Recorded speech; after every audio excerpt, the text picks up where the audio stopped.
Jaydevi competition classes में आप लोगों का स्वागत है। तो आज हम शुरू करते हैं हिंदी की महत्वपूर्ण क्लास। इसके माध्यम से आप लोग यूपी टेट, सुपर टेट और एस टेट इत्यादि परीक्षाओं में आप लोगों के लिए ये कारगर साबित होगा। इसे आप UP TET, TGT, PGT, UP police इत्यादि में आप इसे यूज़ कर सकते हैं। तो देख लेते हैं आज का हमारा पहला क्वेश्चन कौन सा हो जाता है। तो आज का हमारा पहला क्वेश्चन है, मीठी से भाववाचक संज्ञा बनाइए। तो मीठी से आप लोगों को भाववाचक संज्ञा बनानी है। तो आप बताएं इसमें से हमारा कौन सा सही हो जाएगा ऑप्शन। तो इसमें हमारा ऑप्शन कौन सा ही हो जाएगा, मीठी, मिठास या मीठा या मिठाई। तो इसमें हमारा ऑप्शन नंबर कौन सही है। तो इसमें हमारा ऑप्शन नंबर सही हो जाएगा, मीठी का भाववाचक बनाना है तो मिठास हो जाएगी। ठीक है, मीठी का भाववाचक मिठास सही हो जाएगा। ओके, चलते हैं नेक्स्ट क्वेश्चन की तरफ। नेक्स्ट क्वेश्चन है क्वेश्चन नंबर 2, दिए गए शब्दों में सही वर्तनी बताइए। सही वर्तनी इसमें देखनी है। तो सही वर्तनी इसमें हमारी कौन सी हो जाएगी, उपलब्धि, उपलब्धि या उपलब्धि या उपलब्धि। ठीक है, तो इसमें हमारा जो ऑप्शन है वो कौन सही हो जाएगा। तो इसमें भी हमारा ऑप्शन नंबर पुनः ऑप्शन नंबर बी सही हो जाएगा। ठीक है, कौन सा हो जाएगा, तो पुनः हमारा ऑप्शन नंबर इसमें बी सही हो जाएगा। देख लेते हैं नेक्स्ट क्वेश्चन। तो नेक्स्ट क्वेश्चन की तरफ चलते हैं। नेक्स्ट क्वेश्चन हमारा देख लेते हैं कौन सा हो जाएगा। तो क्वेश्चन नंबर 3 हमारा है, हिंदी साहित्य के इतिहास के संबंध में modern vernacular literature of Hindustan किसने लिखा है। तो ये पुस्तक जो है ये किसने लिखी है, ये आपको बताना है। तो क्वेश्चन नंबर 3 में हमारा ऑप्शन नंबर कौन सही हो जाएगा, ये आपको बताना है। तो ऑप्शन पूरे देख लेते हैं, थोड़ा ऑप्शन छुप गया है तो ये है। ठीक है, तो इसमें हमारा ऑप्शन नंबर कौन सही हो जाएगा, ये आपको बताना है। तो इसमें हमारा ऑप्शन नंबर इसमें भी सही है, option number B, George Abraham Grierson. ठीक है, जॉर्ज अब्राहम गियर्सन जो हैं इसमें हमारे लेखक सही हो जाएंगे। ठीक है, चलते हैं नेक्स्ट क्वेश्चन की तरफ। नेक्स्ट क्वेश्चन हमारा कौन सा है, निम्नलिखित प्रश्नों में के उत्तर देने के लिए सबसे उचित विकल्प चुनिए। हमारी राजभाषा डैश और लिपि डैश है। तो इसमें हमारा ऑप्शन नंबर कौन सा ही हो जाएगा, हिंदी गुरुमुखी, संस्कृत देवनागरी, हिंदी देवनागरी या इसमें से कोई नहीं। तो इसमें से हमारा ऑप्शन नंबर कौन सा ही हो जाएगा। तो हमारी राजभाषा कौन सी है, हमारी राजभाषा हिंदी है और उसकी लिपि कौन सी हो जाएगी, देवनागरी। ठीक है, तो ऑप्शन नंबर इसमें हमारा सी सही हो जाएगा। ओके, क्या हो जाएगा, तो हमारी राजभाषा हिंदी है और इसकी लिपि देवनागरी है। चलते हैं नेक्स्ट क्वेश्चन की तरफ। नेक्स्ट क्वेश्चन है, राम की शक्ति पूजा कविता के कवि कौन हैं। राम की शक्ति पूजा के कविता के कवि कौन हैं। तो आपको बताना है, सूर्यकांत त्रिपाठी निराला, सुमित्रा नंदन पंत, महादेवी वर्मा, जयशंकर प्रसाद। तो इसमें से हमारा जो ऑप्शन है वो कौन सही हो जाएगा, ये आपको बताना है। तो इसमें हमारा ऑप्शन नंबर कौन सही हो जाएगा। तो क्वेश्चन नंबर 5 में हमारा ऑप्शन नंबर कौन सही है। तो इसमें हमारा ऑप्शन नंबर सही है, option number A, Suryakant Tripathi Nirala ji हैं। ठीक है, क्या है, तो राम की शक्ति पूजा की रचना या इस कविता के जो कवि हैं वो कौन हो जाएंगे, सूर्यकांत त्रिपाठी निराला जी हो जाएंगे। ठीक है, चलते हैं नेक्स्ट क्वेश्चन की तरफ। नेक्स्ट क्वेश्चन है, निम्नलिखित में से कौन सी बोली पश्चिमी हिंदी वर्ग की नहीं है। तो पश्चिमी हिंदी वर्ग की बोली कौन सी नहीं है। तो इसमें अवधी है, ब्रज है, कन्नौजी है और बुंदेली। तो इसमें हमारा ऑप्शन नंबर कौन सही हो जाएगा।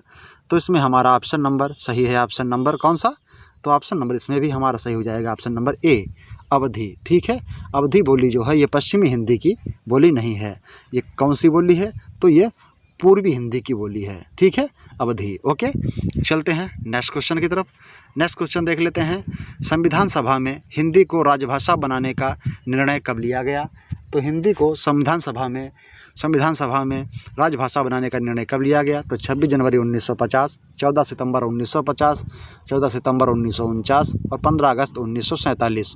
तो आप क्वेश्चन नंबर हमारा क्वेश्चन नंबर 7 में ऑप्शन नंबर हमारा कौन सही हो जाएगा, ये आपको बताना है।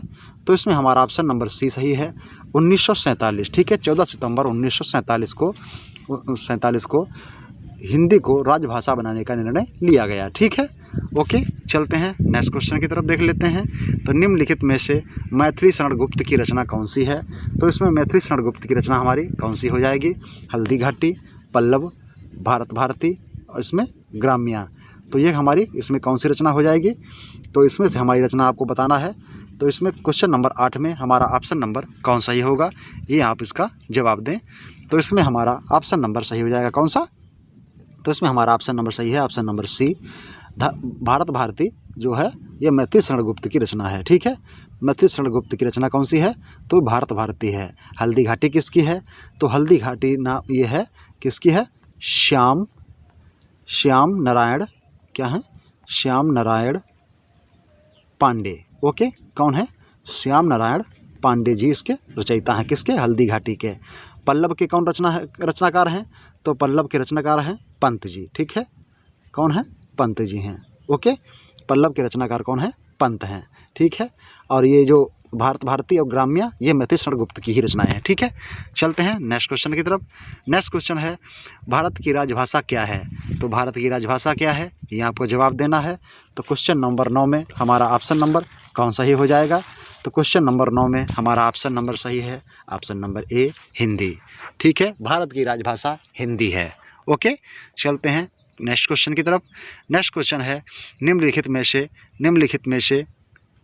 में से कौन सा निबंध हजारी प्रसाद द्विवेदी का नहीं है, तो इसमें से हजारी प्रसाद द्विवेदी का निबंध कौन सा नहीं है, तो आपको बताना है अशोक के फूल, कुटज, विचार प्रवाह, व्रत और विकास। तो इसमें से हमारा ऑप्शन नंबर कौन सही हो जाएगा ये आपको बताना है।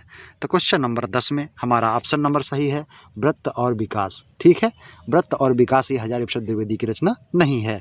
अन्य 3 रचनाएं हजारी प्रसाद द्विवेदी जी की हैं। कौन कौन सी, अशोक के फूल, कुटज और विचार प्रवाह, ये सभी हजारी प्रसाद द्विवेदी की रचनाएं हैं। नेक्स्ट क्वेश्चन देख लेते हैं। नेक्स्ट है मेरी तिब्बत यात्रा के रचनाकार कौन हैं, तो मेरी तिब्बत यात्रा के रचनाकार कौन हो जाएंगे, श्री राम शर्मा, बनारसी दास चतुर्वेदी, महादेवी वर्मा, राहुल शंकरात्यायन। तो इसमें से हमारा ऑप्शन नंबर कौन सही होगा, तो मेरी तिब्बत यात्रा किसकी रचना है, तो ये रचना है राहुल शंकरात्यायन की। ठीक है, राहुल शंकरात्यायन की रचना है ये कौन सी, मेरी तिब्बत यात्रा। ओके, चलते हैं नेक्स्ट क्वेश्चन की तरफ। नेक्स्ट क्वेश्चन है वर्तनी की दृष्टि से कौन सा शब्द सही है, तो वर्तनी की दृष्टि से कौन सा शब्द इसमें सही है, द्वंद्व, द्वंद्व, द्वंद्व या द्वंद्व। ठीक है, तो इसमें से हमारा ऑप्शन नंबर कौन सही हो जाएगा, तो क्वेश्चन नंबर 12 में ऑप्शन नंबर हमारा डी सही हो जाएगा। चाहे द्वंद्व ऐसे आप लिखें, ठीक है, चाहे ऐसे लिखें और चाहे ये लिखें, दोनों सही हैं। ठीक है, द्वंद्व। ओके, चलते हैं नेक्स्ट क्वेश्चन की तरफ। नेक्स्ट क्वेश्चन है मानस का हंस उपन्यास के लेखककार कौन हैं, यशपाल, आचार्य चतुर्सेन, अमृतलाल नागर, श्रीलाल शुक्ल। तो इसमें से हमारा ऑप्शन नंबर कौन सही हो जाएगा, तो क्वेश्चन नंबर 13 में हमारा ऑप्शन नंबर सही है ऑप्शन नंबर सी, अमृतलाल नागर। ठीक है, इसके रचनाकार कौन है, तो इसके रचनाकार हैं अमृतलाल नागर जी। ओके, चलते हैं नेक्स्ट क्वेश्चन की तरफ। नेक्स्ट क्वेश्चन है सुमत कुमत सबके उर रही और नाथ पुराण निगम अश कहीं हों। तो इसमें से हमारा ऑप्शन नंबर कौन सही है, तो उक्त चौपाई रामचरितमानस के किस कांड में है, तो बाल कांड में, अयोध्या कांड में, उत्तर कांड में या सुंदर कांड में। तो ये हमारा ऑप्शन नंबर इसमें कौन सही हो जाएगा, तो इसमें हमारा ऑप्शन नंबर डी सही है, सुंदर कांड। ठीक है, ये किस में रचना है, तो ये इसकी जो रचना ये है, तो इसमें किस में हो जाएगी, तो ये हो जाएगी सुंदर कांड में। ठीक है, किस में हो जाएगी, सुंदर कांड में ये चौपाई है। नेक्स्ट क्वेश्चन है अधिकार सुख कितना मादक किंतु सराहीन है।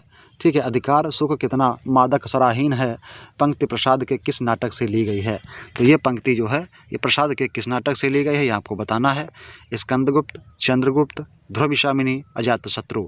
तो इसमें से हमारा ऑप्शन नंबर कौन सही हो जाएगा, तो ये हो जाएगा स्कंदगुप्त से। ठीक है, स्कंदगुप्त से ये पंक्ति ली गई है, अधिकार सुख कितना मादक किंतु सराहनीय है। ठीक है, नेक्स्ट क्वेश्चन की तरफ चलते हैं। नेक्स्ट क्वेश्चन है निर्देश निम्नलिखित दिए गए शब्दों के मुहावरे का सही अर्थ दिए गए विकल्पों में से चुनिए। चांदी का जूता मारना, तो चांदी का जूता मारना इसमें से कौन सा क्या हो जाएगा, मदद करना, धोखा देना, रिश्वत देना, वादा करना। तो इसमें से हमारा ऑप्शन नंबर कौन सही है, तो इसमें हमारा ऑप्शन नंबर सही हो जाएगा सी, रिश्वत देना। चांदी का जूता मारना मतलब रिश्वत देना। ठीक है, नेक्स्ट क्वेश्चन की तरफ चलते हैं।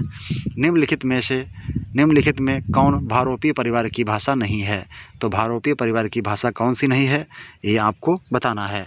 गुजराती, मराठी, तमिल, हिंदी। तो इसमें से हमारी कौन सी भाषा हो जाएगी?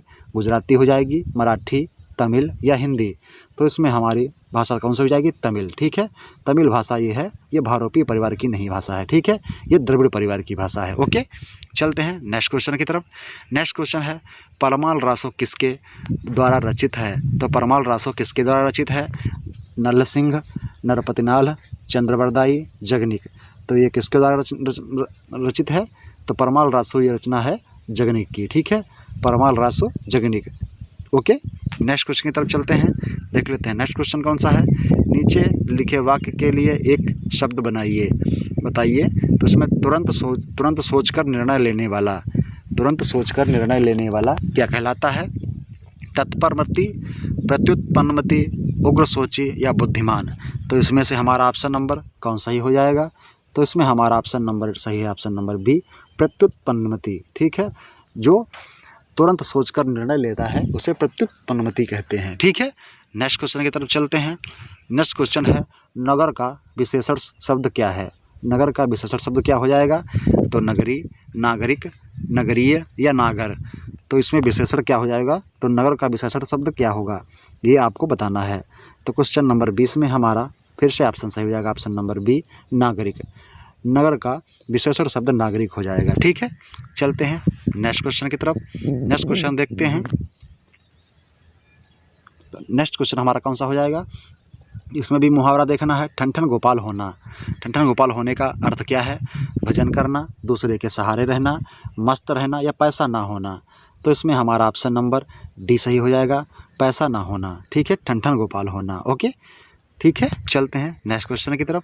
नेक्स्ट क्वेश्चन है डॉक्टर ने मरीज को देखा और उसे दवा दी।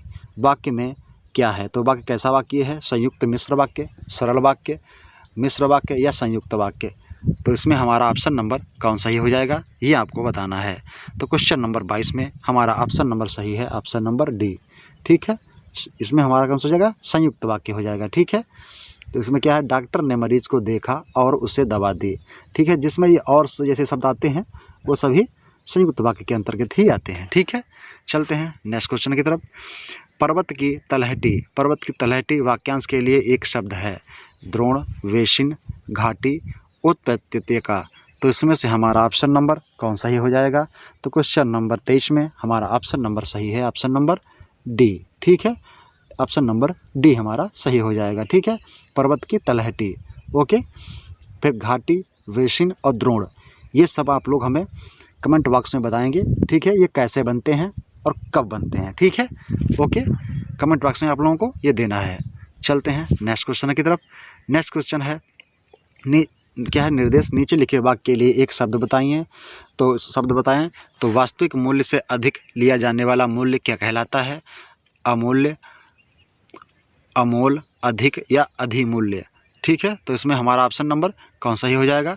तो इसमें हमारा ऑप्शन नंबर आपको बताना है, तो आप जल्दी बताएं। इसमें हमारा ऑप्शन नंबर फिर से ऑप्शन नंबर डी सही हो जाएगा, अधिमूल्य। ठीक है, अधिमूल्य इसमें हमारा सही हो जाएगा। वास्तविक मूल्य से लिए जाने वाला अधिक मूल्य जो है वो अधिमूल्य कहलाता है। ठीक है, नेक्स्ट क्वेश्चन है वर्तनी की दृष्टि से कौन सा शुद्ध है? तो प्राणीबंध, प्राणीबंध या प्राणीवृंद या प्राणीवृद्ध। तो इसमें से हमारा ऑप्शन नंबर कौन सही हो जाएगा? तो इसमें हमारा ऑप्शन नंबर सही है, ऑप्शन नंबर ए, प्राणीवृंद। मतलब बहुत से लोग। ठीक है, या कई लोग, प्राणीवृंद मतलब बहुत से प्राणी। ओके, नेक्स्ट क्वेश्चन की तरफ चलते हैं। बहुवचन था वो शब्द ना। ठीक है, मृगावती किसकी रचना है? तो मृगावती किसकी रचना है आपको बताना है। तो क्वेश्चन नंबर हमारा इसमें 26 है, इसका ऑप्शन नंबर हमारा कौन सही हो जाएगा? उस्मान, मंझन, कुतुबुन या जयसी।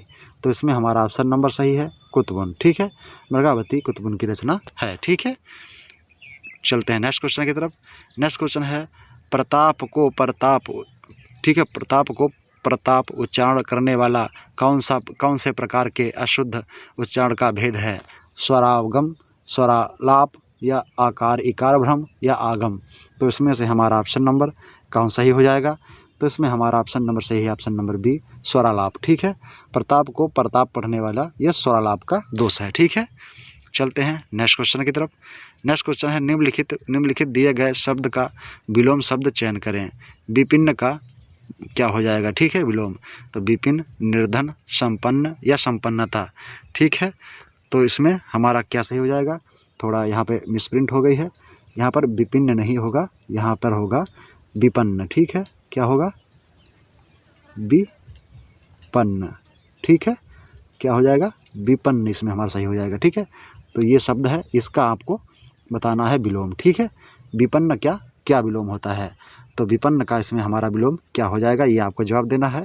तो विपन्न का इसमें विलोम हो जाएगा संपन्न, ठीक है। विपन्न का विलोम संपन्न हो जाएगा। ओके, चलते हैं नेक्स्ट क्वेश्चन की तरफ। काली घटा का घमंड घटा कौन सा अलंकार है। काली घटा का घमंड घटा में कौन सा अलंकार है, तो आपको बताना है। तो आप इसका जवाब दें। रूपक अलंकार, उपमा अलंकार, अतिशयोक्ति अलंकार या यमक अलंकार। तो इसमें से हमारा ऑप्शन नंबर कौन सही हो जाएगा, तो इसमें हमारा ऑप्शन नंबर सही है, ऑप्शन नंबर डी, यमक अलंकार, ठीक है। काली घटा का घमंड घटा, इसमें यमक अलंकार सही हो जाएगा। चलते हैं नेक्स्ट क्वेश्चन की तरफ। नेक्स्ट क्वेश्चन है, निम्नलिखित में दिए गए शब्दों में से संबंधित शब्दों का चयन करें। तो अंधेर नगरी चौपट राजा, तो इसमें पूर्ण व्यवस्था होना, किसी की बात ना सुनना, किसी राजा की कहानी या बेपरवाह होना। तो इसमें हमारा ऑप्शन नंबर कौन सही हो जाएगा, तो क्वेश्चन नंबर 30 में हमारा ऑप्शन नंबर सही होगा, ऑप्शन नंबर ए, पूर्ण व्यवस्था होना, अंधेर नगरी चौपट राजा, ठीक है। तो इसमें हमारा क्या सही हो जाएगा, अंधेर नगरी चौपट राजा, पूर्ण अव्यवस्था होना, ठीक है। अव्यवस्था होना मतलब कुछ भी सही नहीं होना, ठीक है। चलते हैं नेक्स्ट क्वेश्चन की तरफ। निर्विवाद में कौन सा समास है। निर्विवाद में कौन सा समास है, तत्पुरुष समास, अव्ययी भाव समास, कर्मधारय समास, द्विगु समास। तो इसमें से हमारा ऑप्शन नंबर कौन सही है, तो आप जल्दी बताएं। तो इसमें हमारा सही हो जाएगा, निर्विवाद में अव्ययी भाव समास हो जाएगा, ठीक है। निर्विवाद में अव्ययी भाव समास हो जाएगा। चलते हैं नेक्स्ट क्वेश्चन की तरफ। नेक्स्ट क्वेश्चन है, तुलसीदास की रचना कवितावली किस भाषा में लिखी गई है। तुलसीदास की रचना जो है कवितावली, ये किस भाषा में लिखी गई है, अवधी, ब्रजभाषा, मैथिली, भोजपुरी। तो इसमें आपको बताना है कौन सी भाषा में लिखी गई है। तो देखते हैं सबसे पहले इसका जवाब कौन देता है। तो ये लिखी गई है कवितावली, ये है ब्रजभाषा में, ठीक है। कवितावली जो है ये ब्रजभाषा में लिखी गई है। ओके, चलते हैं नेक्स्ट क्वेश्चन की तरफ। तालव्य व्यंजन हैं, तो इसमें से तालव्य व्यंजन कौन कौन से हैं, तो इसमें देख लेते हैं। तालव्य व्यंजन हमारे कौन कौन से हो जाएंगे, तो आप लोग जल्दी जवाब दें। ये हमारा टा वर्ग है या चा वर्ग है या ता वर्ग है या पा वर्ग है। तो इसमें से हमारा तालव्य व्यंजन कौन से हो जाएंगे, ये आपको जवाब देना है, ठीक है। तो इसमें हम देख लेते हैं। तो इसमें हमारा कौन सा सही हो जाएगा, तो इसमें हमारा सही है ऑप्शन नंबर बी, ठीक है। ये तालव्य व्यंजन है। ओके, क्या है, तालव्य व्यंजन है, ठीक है। कंठ व्यंजन कौन से होते हैं, तो कंठ होते हैं का वर्ग, ठीक है। कंठ होता है का वर्ग, तालव्य हम देख लिया, ठीक है। कंठ तालव्य देख लिया, का वर्ग होता है कंठ, अब चा वर्ग होता है तालव्य। ओके, फिर है क्या होता है, कंठ ये होता है अकु विसर्जनिया नाम कंठा। फिर क्या है, यचु यशानाम तालु, ठीक है। ऋटु रसाणाम मूर्धा, ठीक है। ऋटु रसाणाम मूर्धा, तो इस ये क्या होता है हमारा, ये मूर्धा में आते हैं, ठीक है। ऋटु रसाणाम मूर्धा। और फिर क्या है, लतु लसानाम दंता, ये होते हैं दंत, ठीक है, ठीक है। लतु लसानाम दंता। उपापादमीय नाम ओष्ठा, ये क्या होते हैं, ये हमारे वर्ण हैं ओष्ठ, ठीक है। ये ओष्ठ वर्ण कहलाते हैं। तो हमारा ऑप्शन डी होता है ओष्ठ है, ऑप्शन सी है दंत, और ऑप्शन बी है ये तालव्य होता है, ठीक है। ऑप्शन बी तालव्य होता है, और ऑप्शन ए है ये हमारे मूर्धा वर्ण हैं, और का खा गा घा ये सब कंठ वर्ण हैं, ठीक है। चलते हैं नेक्स्ट क्वेश्चन की तरफ। तो इसमें हमारा उत्तर कौन सा सही है, तो इसमें हमारा उत्तर सही हो जाएगा, इसका उत्तर नंबर बी, ठीक है। तालव्य व्यंजन कौन से हैं, चा छा जा झा हिया। ओके, नेक्स्ट क्वेश्चन की तरफ चलते हैं। नेक्स्ट क्वेश्चन है, अंधेर नगरी के लेखक कौन हैं। अंधेर नगरी के लेखक कौन हैं, प्रताप नारायण मिश्र, हरिशंकर प्रेमी, भारतेंदु हरिश्चंद्र, राम कुमार वर्मा। तो इसमें से हमारा ऑप्शन कौन सही हो जाएगा, तो इसमें हमारा ऑप्शन नंबर सही है भारतेंदु हरिश्चंद्र। भारतेंदु हरिश्चंद्र द्वारा लिखित ये अंधेर नगरी के लेखक कौन है, तो अंधेर नगरी के लेखक हैं भारतेंदु हरिश्चंद्र, ठीक है। भारतेंदु हरिश्चंद्र के द्वारा ये अंधेर नगरी जो है कहानी लिखी गई है, ठीक है। चलते हैं नेक्स्ट क्वेश्चन की तरफ। नेक्स्ट क्वेश्चन है, अलंकार मुख्यतः कितने प्रकार के होते हैं। तो अलंकार मुख्यतः कितने प्रकार के होते हैं, ये आपको जवाब देना है। तो इसमें से हम देखते हैं हमारा कौन सा सही हो जाएगा। तो इसमें हमारा ऑप्शन नंबर सही है, ऑप्शन नंबर बी। 3 प्रकार के कौन कौन से होते हैं बता देते हैं आप लोगों को। तो ये होते हैं अर्थालंकार,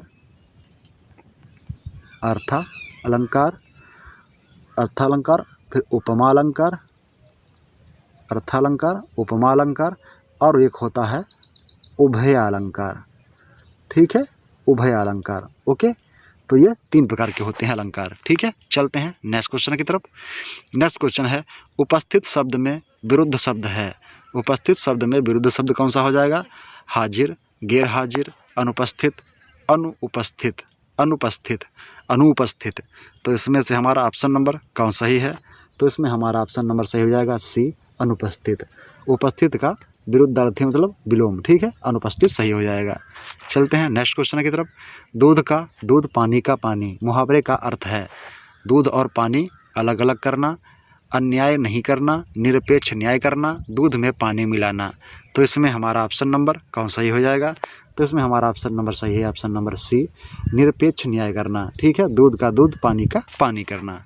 चलते हैं नेक्स्ट क्वेश्चन की तरफ। सम्मान का समानार्थक शब्द क्या है?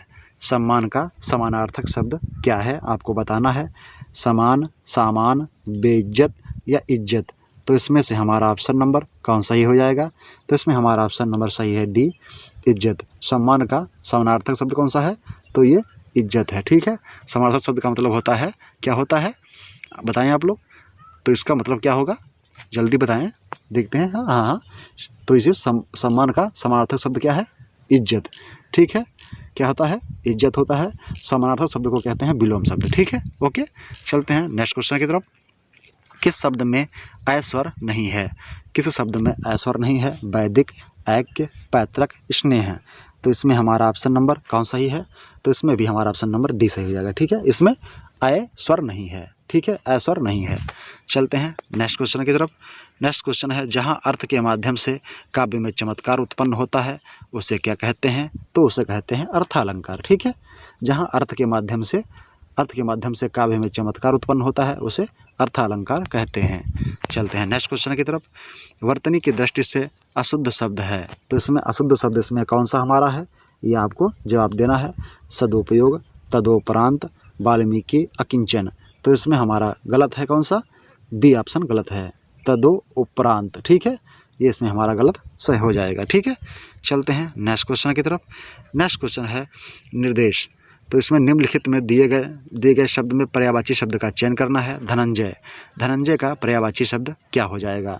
अर्जुन, धर्मराज, धन्वंतरी या भूप। तो इसमें हमारा ऑप्शन नंबर कौन सही है?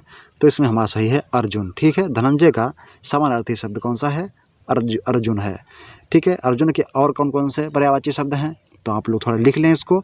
एक हो जाएगा गुडाकेश, क्या हो जाएगा? गुडाकेश। ठीक है, गुडाकेश। एक हमारा हो जाएगा पार्थ, क्या हो जाएगा?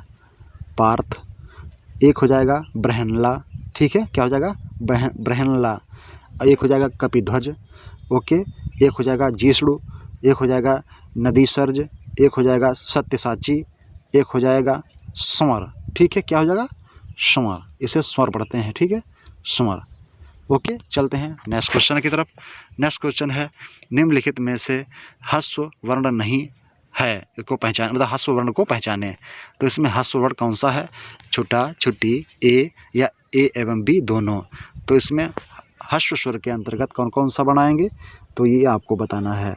तो क्वेश्चन नंबर 33 में हमारा ऑप्शन नंबर डी सही हो जाएगा। अ और ए ये दोनों ह्रस्व स्वर हैं। ठीक है, क्या है? ह्रस्व स्वर हैं। ओके, चलते हैं नेक्स्ट क्वेश्चन की तरफ।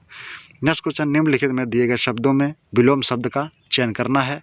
तो अवलंब, अवलंब का विलोम क्या होगा? अवलंब का विलोम सहारा, प्रतिबिंब, प्रतिलंब, अलौकिक या निरालंब। तो इसमें हमारा ऑप्शन नंबर कौन सही हो जाएगा? तो इसमें हमारा ऑप्शन नंबर सही हो जाएगा डी, निरालंब। अवलंब का निरालंब सही हो जाएगा। ओके, क्वेश्चन नंबर नेक्स्ट है छंद का दूसरा नाम क्या है? तो छंद का दूसरा नाम में क्या कहते हैं? पिंगल, डिंगल, गद्यशास्त्र, पद्यशास्त्र। तो इसमें हमारा ऑप्शन नंबर सही है पिंगल। छंद का दूसरा नाम पिंगल होता है। ठीक है, इसे पिंगल ऋषि ने लिखा था, इसलिए इसको पिंगल भी बोलते हैं। चलते हैं नेक्स्ट क्वेश्चन की तरफ। दिए गए शब्दों की संधि ज्ञात करें। अति प्लस अंत, तो किसमें संधि सही क्या हो जाएगा? तो इसमें हमारा ऑप्शन नंबर कौन सही है ये आपको बताना है। तो ऑप्शन नंबर आप बताएं। तो इसमें हमारा अति प्लस अंत अत्यंत हो जाएगा। ठीक है, चलते हैं नेक्स्ट क्वेश्चन की तरफ। नेक्स्ट क्वेश्चन देख लेते हैं। तेरी नज़र झुके तो शाम ढले में कौन सा अलंकार है? तो ये श्लेष, अनुप्रास, अतिशयोक्ति, वक्रोक्ति। तो इसमें हमारा ऑप्शन नंबर सही हो जाएगा, ऑप्शन नंबर सी, अतिशयोक्ति अलंकार। ठीक है, क्या हो जाएगा? अतिशयोक्ति अलंकार इसमें हमारा सही हो जाएगा। चलते हैं नेक्स्ट क्वेश्चन की तरफ। संचारी भावों की संख्या कितनी होती है? 9 होती है, 33 होती है, 11 होती है या 10? तो इसमें हमारा ऑप्शन नंबर कौन सही हो जाएगा? तो इसमें हमारा ऑप्शन नंबर बी सही है, 33। संचारी भावों की संख्या 33 होती है। ओके, चलते हैं नेक्स्ट क्वेश्चन की तरफ। जनसाधारण को उनकी निजी भाषा में शिक्षा दो को ऐसा किसने कहा है? भर्तृहरि हरिश्चंद्र, सर्व शिक्षा अभियान, माध्यमिक शिक्षा बोर्ड या स्वामी विवेकानंद? तो इसमें से हमारा ऑप्शन नंबर कौन सही हो जाएगा? तो इसमें हमारा ऑप्शन नंबर डी सही है। जनसाधारण को उनकी निजी भाषा में शिक्षा दो को ऐसा किसने कहा था? तो ये स्वामी विवेकानंद जी ने कहा था। ठीक है, चलते हैं नेक्स्ट क्वेश्चन की तरफ। अव्यय होते हैं विकारी, अविकारी, दोनों या इनमें से कोई नहीं? तो अव्यय शब्द कौन से होते हैं? तो अव्यय शब्द हमारे हो जाएंगे अविकारी शब्द। ठीक है, अव्यय अविकारी शब्द कहलाते हैं। ओके, चलते हैं नेक्स्ट क्वेश्चन की तरफ। नेक्स्ट क्वेश्चन है, दुनिया में बिना परिश्रम के कुछ नहीं मिलता, दिए गए वाक्य में कौन सा अव्यय है? तो इसमें अव्यय कौन सा है? समुच्चय बोधक, विस्मयादि बोधक, संबंध बोधक या इनमें से कोई नहीं? तो इसमें हमारा ऑप्शन नंबर कौन सही हो जाएगा? तो इसमें हमारा सही हो जाएगा सी। ठीक है, दुनिया में बिना परिश्रम के कुछ नहीं मिलता, तो ये संबंध बोधक है। ठीक है, चलते हैं नेक्स्ट क्वेश्चन की तरफ। नेक्स्ट क्वेश्चन है दिग्भ्रम। दिग्भ्रम उदाहरण है, ये किसका उदाहरण है? विसर्ग संधि का, अयादि संधि का या व्यंजन संधि का या यड़ स्वर संधि का? तो इसमें हमारा ऑप्शन नंबर कौन सही हो जाएगा? दिक् प्लस भ्रम। ठीक है, दिक् प्लस भ्रम, तो यह व्यंजन संधि हो जाएगी। ठीक है, दिक् प्लस भ्रम। ठीक है, दिक् प्लस भ्रम। ठीक है, तो ये दिग्भ्रम हो जाएगा। ठीक है, चलते हैं नेक्स्ट क्वेश्चन की तरफ। नेक्स्ट क्वेश्चन है, डैश एक दीपक तब तक दूसरे दीपक को प्रज्वलित नहीं कर सकता जब तक वह स्वयं न जलता रहे। यह विचार किसके हैं? रविंद्रनाथ ठाकुर के, महात्मा गांधी के, फिर सर एम विश्वेश्वरैया के या लॉर्ड मैकाले के? तो इसमें से हमारा ऑप्शन नंबर कौन सही हो जाएगा? तो इसमें हमारा ऑप्शन नंबर सही है, ऑप्शन नंबर ए, गुरु रविंद्रनाथ टैगोर के, मतलब ठाकुर के, गुरु रविंद्रनाथ ठाकुर के ये शब्द हैं। चलते हैं नेक्स्ट क्वेश्चन की तरफ। अन्याय का सही संधि विच्छेद क्या हो जाएगा? तो इसमें अन्य प्लस अय, अन्य प्लस आय या अन्य प्लस ये या अन्य प्लस अन्य? तो इसमें अन्याय का कौन सा शब्द हमारा सही हो जाएगा? तो अन्याय का जो संधि विच्छेद है वो कौन सही है? तो इसमें हमारा ऑप्शन नंबर सही हो जाएगा बी, अन्य प्लस अय, अन्याय। ओके, चलते हैं नेक्स्ट क्वेश्चन की तरफ। उज्जैनी शब्द में कौन सा उपसर्ग है? उज, उत या उ? तो इसमें हमारा ऑप्शन नंबर कौन सही हो जाएगा?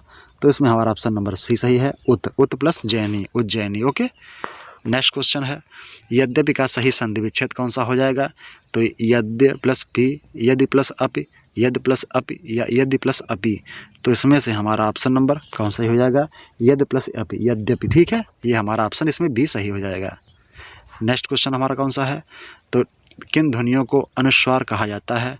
स्वर के बाद आने वाली नासिक की ध्वनियाँ, स्वतंत्र रूप से उच्चारित ध्वनियाँ, स्वर के साथ आने वाली ध्वनियाँ या व्यंजन के बाद में आने वाली ध्वनियाँ? तो इसमें से हमारा कौन सही हो जाएगा कि अनुस्वार संधि वो अनुस्वार किसे कहा जाता है? तो अनुस्वार कहा जाता है किसको, आपको ये बताना है। तो अनुस्वार है स्वर के बाद आने वाली नासिक की ध्वनियाँ। ठीक है, स्वर के बाद आने वाली नासिक की ध्वनियाँ जो हैं वो अनुस्वार कहलाती हैं। ठीक है, चलते हैं नेक्स्ट क्वेश्चन की तरफ। प्यास शब्द का सही संधि विच्छेद कौन सा होगा?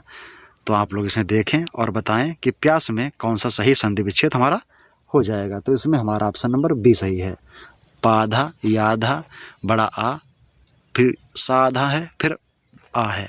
ठीक है, तो क्या हो जाएगा? प्यास। ओके, नेक्स्ट क्वेश्चन है, माँ ने पिताजी से सामान मंगवाया, यह क्रिया का कौन सा रूप है? अकर्मक क्रिया, अज्ञार्थक क्रिया, द्विकर्मक क्रिया या प्रणार्थक क्रिया। तो इसमें हमारा ऑप्शन कौन सही हो जाएगा? तो इसमें हमारा ऑप्शन नंबर सही है, ऑप्शन नंबर डी, प्रणार्थक क्रिया हमारा सही है, हो जाएगा। ठीक है, प्रणार्थक क्रिया इसमें हमारी सही हो जाएगी। नेक्स्ट क्वेश्चन है, कुतुब मीनार में कौन सी संज्ञा है? कुतुब मीनार में कौन सी संज्ञा है आपको बताना है। व्यक्तिवाचक, भाववाचक, जातिवाचक या समूहवाचक। तो इसमें हमारा ऑप्शन कौन सही हो जाएगा? कुतुब मीनार में हमारा कौन सी संज्ञा है कुतुब मीनार में? तो कुतुब मीनार में हमारी व्यक्तिवाचक संज्ञा है। ठीक है, व्यक्तिवाचक संज्ञा कौन सी है? कुतुब मीनार में व्यक्तिवाचक संज्ञा हमारी हो जाएगी। तो आप लोगों को ये सेशन अच्छा लगा हो तो आप लोग हमारे चैनल को लाइक करें, शेयर करें, सब्सक्राइब करें और अपने दोस्तों को भी सुझाव दें कि वो हमारे चैनल को लाइक, शेयर और सब्सक्राइब करें। आप लोगों का हमारे इस सेशन में बने रहने के लिए धन्यवाद।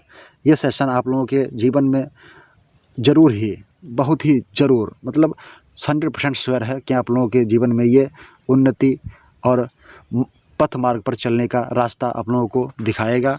Thank you, thanks for watching, धन्यवाद।